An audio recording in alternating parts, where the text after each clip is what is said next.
Good evening guys. This is divine count now platform. तो इस channel में हम क्या करेंगे पहले बता रहे हैं। ये हमारे इस चैनल का पहला वीडियो है फॉर द एजुकेशनल पर्पस। इसमें हम कई सारे एग्ज़ाम से रिलेटेड वीडियोस को डिस्कस करेंगे, उस पर बातें करेंगे। ठीक है, क्वेश्चन कैसे पूछे जाते हैं उसके बारे में डिस्कस करेंगे। कुछ जो टॉपिक्स होते हैं उनके बारे में जो खास है उसके बारे में डिस्कस करेंगे। ठीक, तो इसी सीरीज़ में आज हम पहला वीडियो डिस्कस कर रहे हैं होम साइंस में। हमारा टॉपिक इसमें है मिनरल्स, खनिज लवण। तो यह वीडियो जो है आपके कई एग्ज़ाम जिसमें भी होम साइंस सब्जेक्ट होगा आपका, उससे रिलेटेड किसी भी एग्ज़ाम में आपके लिए बेनिफिशियल होंगे। जैसे कि हम जानते हैं टीजीटी एग्ज़ाम है, ठीक है, टीजीटी पीजीटी, टीचिंग लाइन में होम साइंस रहता है। टीजीटी पीजीटी और आप कह सकते हो CDPO, child development programming officer और प्लानिंग ऑफिसर। फिर इसके बाद जैसे कि DSSB से होम साइंस की वैकेंसी आती है टीजीटी पीजीटी के पर्पज़ से। ठीक, और इसके अलावा जहाँ भी होम साइंस से रिलेटेड जो भी वैकेंसी है, GIC में है, LT ग्रेड में है, नेट है, JRF है, आपको हर जगह जहाँ भी होम साइंस रिलेटेड क्वेश्चन पूछे जाते हैं वहाँ पे ये आपको वेरी बेनिफिशियल होगा। ठीक है, आपका बहुत इम्पॉर्टेंट काम करेगा आपके सक्सेस में। तो इसमें हम बहुत छोटे छोटे 10 से 15-20 मिनट, ज़्यादा से ज़्यादा मैक्सिमम 20 मिनट के वीडियो डिस्कस करेंगे। टॉपिक रहेंगे हमारे, और कोशिश करेंगे कि उस पर क्वेश्चंस भी लगाया जाए।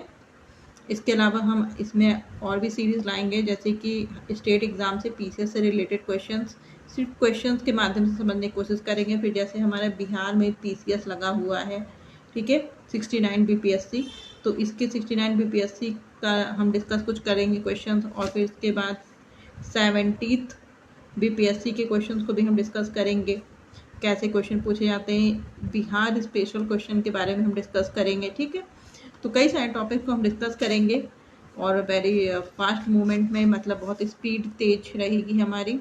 क्वेश्चन से टू द पॉइंट होंगे, जहाँ ज़रूरत होगी आपको डिस्क्राइब किया जाएगा, समझा दिया जाएगा कि ऐसे आप, और ट्रिक भी बता दी जाएगी। तो ज़्यादा टाइम ना लेते हुए अब डिस्कस स्टार्ट कर दें, क्योंकि हमारा पहला वीडियो था इसलिए इतना बोलना ज़रूरी था ताकि आप समझ सकें हमारा एम क्या है। तो ठीक है, आज का वीडियो स्टार्ट करते हैं। तो होम साइंस में ये हमारा पहला टॉपिक है मिनरल्स। मिनरल्स क्या होते हैं? खनिज लवण होते हैं। ठीक है, तो हम बीच से स्टार्ट कर रहे हैं, तो पहले से इसको डिफाइन कर देते हैं नॉर्मल, कि शरीर में 3 तरह के पोषक तत्व होते हैं। ठीक है, जो हम लेते हैं।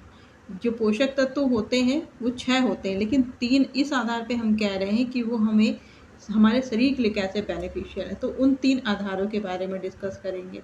तो पहला क्या है कि जो हमें ऊर्जा देता है, ठीक है, एनर्जी प्रोवाइडर, ऊर्जा देने वाले जो पोषक तत्व होते हैं, जैसे कि वसा, कार्बोहाइड्रेट जिसको कार्बोज भी बोलते हैं, और इसके अलावा प्रोटीन, ये एनर्जी प्रोवाइडर होते हैं, न्यूट्रिएंट। ठीक, फिर इसके बाद होता है जो आपकी बॉडी बिल्डिंग के लिए होते हैं, शरीर का निर्माण करते हैं। तो शरीर के निर्माण में कौन से तत्व इम्पॉर्टेंट होते हैं, पोषक तत्व? तो वो हैं जैसे खनिज लवण, ठीक, मिनरल्स उसी में आते हैं शरीर के निर्माण करने में। फिर इसके अलावा प्रोटीन, और लास्ट आता है जो भी आपके शरीर की ऊर्जा हो गया, शरीर हो गया, और रोग प्रतिरोधक क्षमता। और तीसरा न्यूट्रिएंट इस टाइप का होता है जो आपको रोगों से बचाता है, तो वो क्या होता है आपका? विटामिन। ठीक है, विटामिन। तो इस बेस पे हम आज के टॉपिक पहला डिस्कस करते हैं खनिज लवण। खनिज लवण में क्या, ये क्या करते हैं? सबसे इम्पॉर्टेंट हमने क्या डिस्कस किया था अभी, कि शरीर का निर्माण करने में जिस पोषक तत्व की भूमिका है, तो वो है आपका खनिज लवण और प्रोटीन।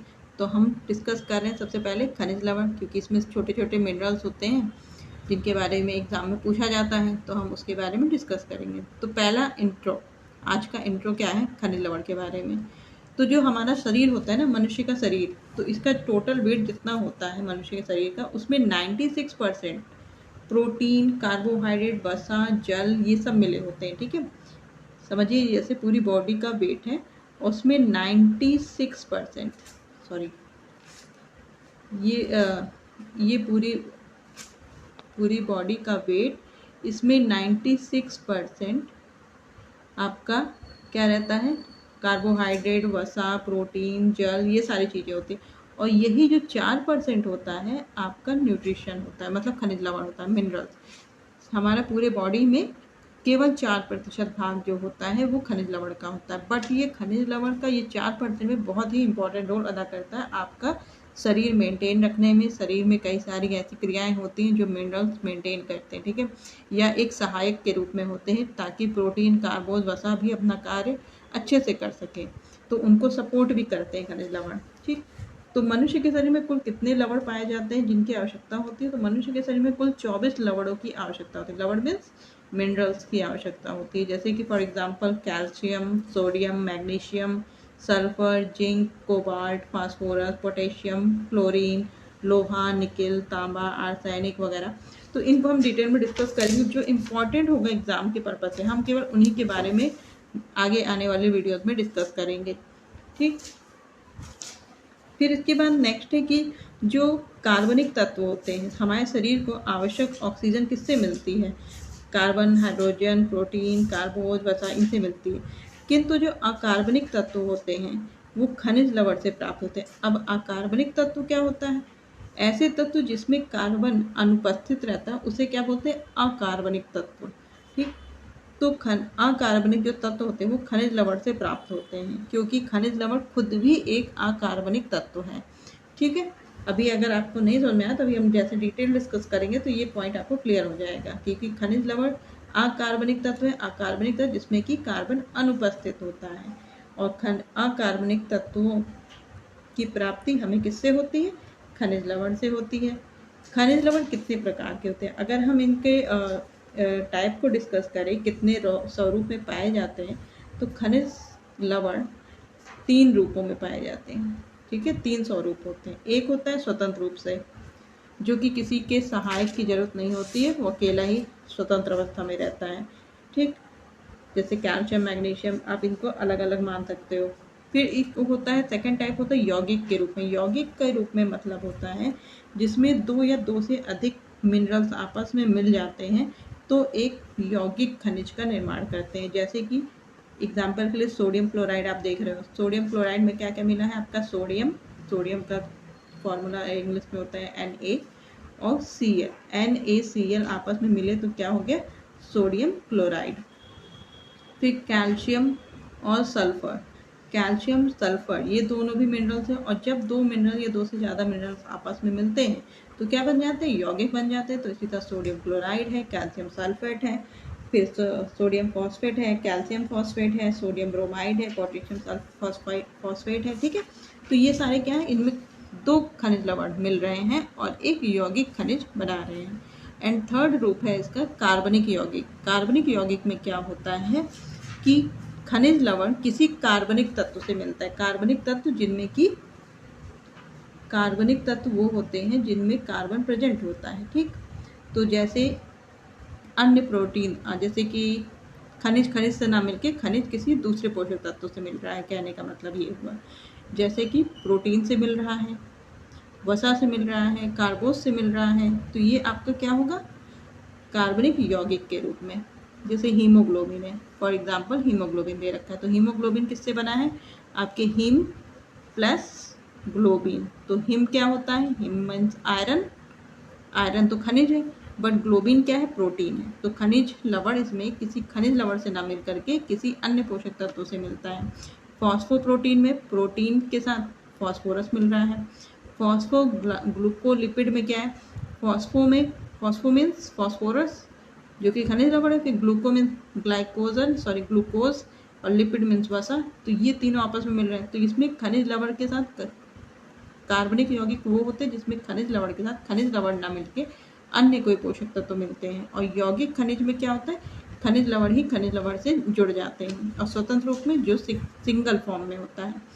आगे डिस्कस करते हैं खनिज लवण। तो खनिज लवण कितने प्रकार के होते हैं? खनिज लवण 2 तरह के होते हैं। एक होता है मेजर, ठीक है, जिसे हम कहते हैं मेजर मिनरल एलिमेंट। ये क्या होते हैं? हमारे शरीर में इनकी मात्रा अधिक होती है। इनकी संख्या कितनी है? इनकी टोटल संख्या 7 होती है। फॉर एग्जांपल जैसे calcium, phosphorus, potassium, sulphur, sodium, ठीक, क्लोरीन, और उसके बाद मैग्नीशियम। ये सातों क्या होते हैं? मेजर खनिज होते हैं जो कि जिनकी शरीर में अधिक मात्रा होती है, ये हमारे शरीर में प्रेजेंट होते हैं। बट सेकंड जो है ट्रेस मिनरल, इसको कहते हैं ट्रेस मिनरल। ये खनिज तत्व जिनके शरीर को अत्यंत आवश्यकता होती है, ये अति आवश्यक होते हैं। ठीक, अत्यधिक आवश्यकता। एग्जाम्पल के लिए जैसे कि लोहा, इसके अंतर्गत वैसे कितने आते हैं ट्रेस में? ट्रेस में 4 मिनरल्स आते हैं और मेजर में 7। तो 4 मिनरल्स आते हैं जिसमें कि नाम है पहला लोहा, पेन चेंज कर लेते हैं। तो पहला है इसमें लोहा, फिर उसके बाद है आपका तांबा, फिर आयोडीन और फिर है मैग्नीज।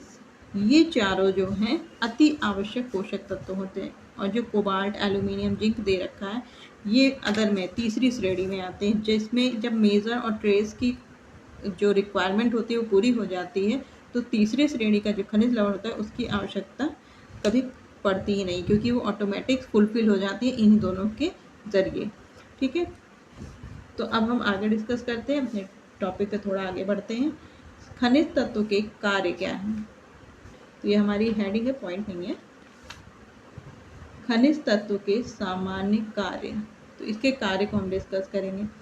तो कभी स्वतंत्र रूप से मिलते हैं, कभी किसी अन्य खनिज लवण के साथ ही मिलते हैं। जैसे कि अभी हमने पीछे डिस्कस किया था, यौगिक के रूप में होते हैं, तो कभी कार्बनिक यौगिक के रूप में, कभी यौगिक खनिज के रूप में। ठीक है, जैसे कि हम कह सकते हैं कि शरीर में जो हड्डियां होती हैं, दांत होते हैं, ये किससे बने होते हैं? कैल्शियम और फास्फोरस से। लेकिन अगर शरीर में मैग्नीशियम नहीं है तो कैल्शियम और फास्फोरस अपना काम सही ढंग से नहीं कर पाते। इसलिए कैल्शियम और फास्फोरस अपना काम सही से कर पाए, उसके लिए मैग्नीशियम का भी होना जरूरी है। ठीक है, कैल्शियम और फास्फोरस के साथ मैग्नीशियम का होना भी जरूरी है, ताकि हड्डी और दांत मजबूत बन सके, अपना काम ये कर सके। नेक्स्ट है एग्जाम्पल समझते हैं, जैसे कि रक्त निर्माण। हमारे शरीर में क्या है? ब्लड होता है। तो ब्लड कैसे बनता है? लोहा से। ये जनरली हम जानते हैं कि खून कैसे बनेगा? जब आयरन सही रहेगा, पर्याप्त मात्रा रहेगी हमारे शरीर में। बट तांबा, कोबाल्ट, प्रोटीन, विटामिन B12, ये भी हमारे लिए बहुत महत्वपूर्ण होते हैं, नहीं तो इनके बिना लौह लवण काम नहीं कर पाते हैं। ठीक है, तो इसलिए ये क्या होते हैं, खनिज जो है अक्सर क्या होता है कि इनके साथ किसी सहायक तत्व का होना भी जरूरी होता है, ताकि ये अपना काम प्रॉपर तरीके से कर सकें। अब इनके कार्यों को हम देख सकते हैं। पहला कार्य होता है इनका निर्माणात्मक कार्य। ठीक है, निर्माण करना, बिल्डिंग, बॉडी बिल्डिंग। जैसा कि पहला दे रखा है शरीर का निर्माण कार्य, मतलब शरीर के निर्माण में जैसे कि दांतों, हड्डियों का निर्माण करना, हार्मोन्स के निर्माण में, ठीक, हार्मोन्स बनाना, आमाशयिक रस के निर्माण में। अब थोड़ा डिटेल्स देखते हैं। शरीर निर्माण में पहला हुआ, जैसे हमारे शरीर में दांत हैं, हड्डी हैं, तो इनके निर्माण में अभी हमने पीछे डिस्कस किया, कैल्शियम की ज़रूरत होती है, फास्फोरस की ज़रूरत होती है। ठीक, फिर नेक्स्ट है इसमें आमाशयिक रस के निर्माण। आमाशयिक रस मतलब जो हमारे आमाशय से जो रस निकलता है, पैनक्रियाटिक जूस, उसके बारे में बात हो रही है। तो यह क्या करता है, हमारे आमाशय से एक रस निकलता है, हाइड्रोक्लोरिक एसिड, HCl उसको कहते हैं। इसको बनाने के लिए क्लोरीन का होना, देखिए HCl लगा है ना, इस हाइड्रोक्लोरिक एसिड को बनाने के लिए क्लोरीन की ज़रूरत होती है। और क्लोरीन क्या होता है? एक मिनरल्स है। तो मिनरल का काम क्या है? आमाशय में रस का निर्माण करने में भी होता है।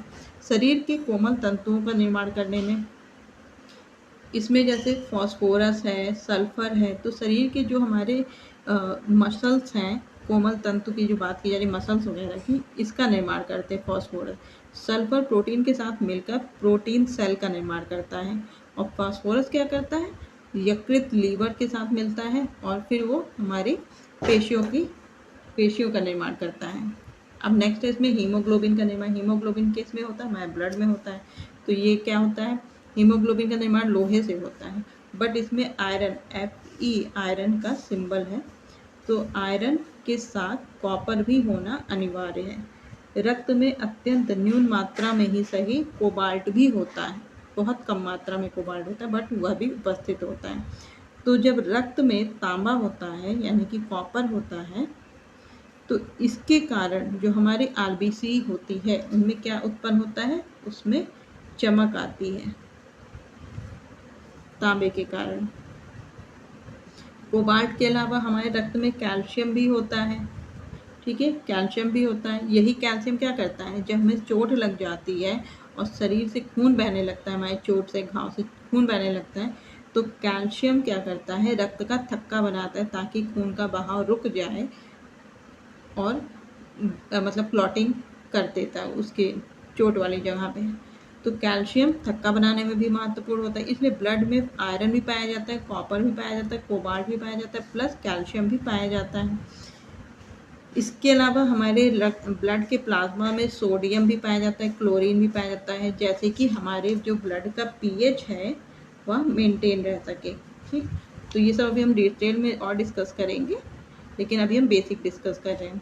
अब इसका सेकंड वर्क क्या है मिनरल का, एक तो हमने डिस्कस किया कि ये निर्माण करता है चीज़ों का, हमारे शरीर में जो भी अंग हैं आंतरिक बाह्य उनका निर्माण करता है। अब इसमें सेकेंडरी वर्क है इसका नियामक कार्य। नियामक कार्य का मतलब कि ये रेगुलेट करता है या कंट्रोल करता है, ठीक, रेगुलेट या कंट्रोल।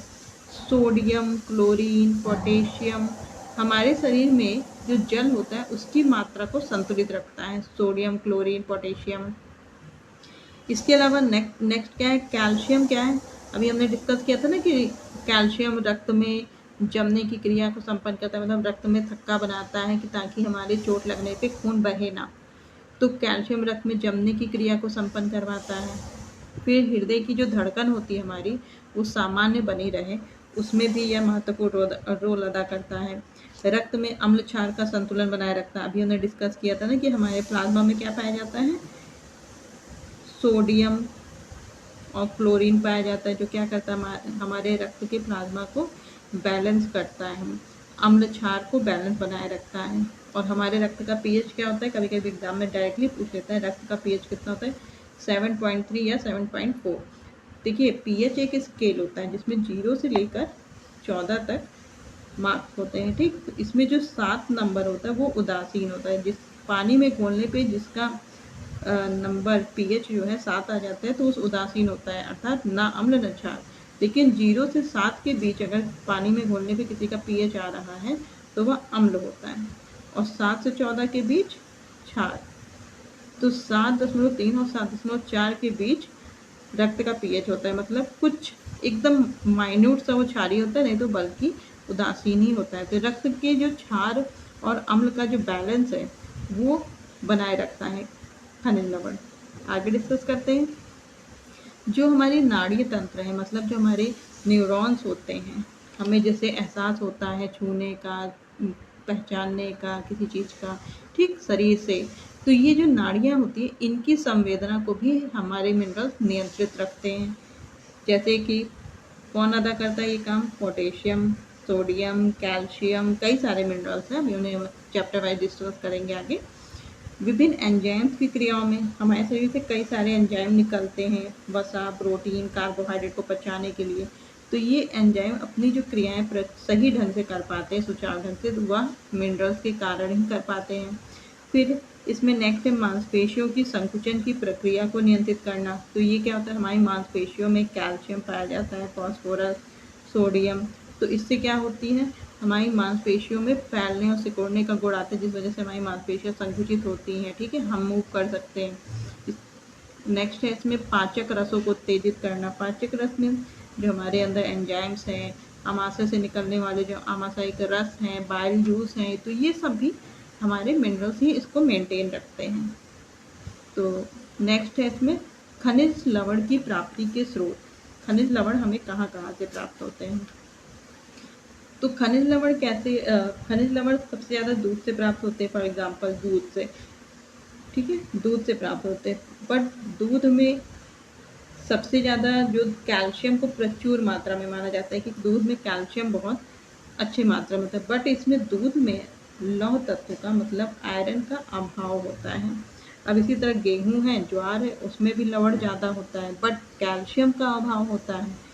तो ठीक है, किसी भी एक उसमें तत्व में सारे मिनरल्स हो ऐसा जरूरी नहीं है।